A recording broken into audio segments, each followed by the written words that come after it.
Ni Mheshimiwa Waziri Palamagamba Kabudi akiwa na msemaji mkuu wa serikali pamoja na mkurugenzi wa Baraza la Michezo wakitoka ndani muda huu baada ya kikao kizito.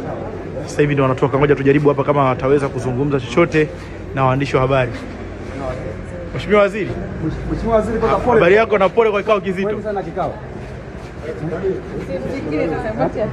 Mheshimiwa Waziri hatazungumza kitu chochote kwa sababu sawa.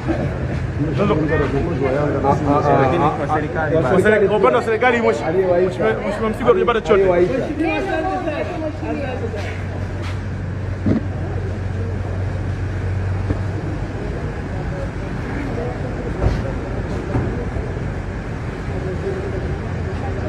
Mheshimiwa Msigwa. Tumebaki na Mheshimiwa Msigwa. Habari mwenzenu, lakini kwenye hili nini kwanza katibu basi masala na uwanja wa Mkapa.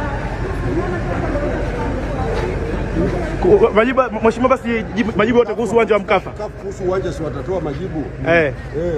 Lakini ukaguzi unaenda vizuri kabisa. Sawa, mimi sio wenyewe simeona. Nendeni pale mwambieni nani wapeleke. Okay. Inshallah tutaangalia kesho. Haya.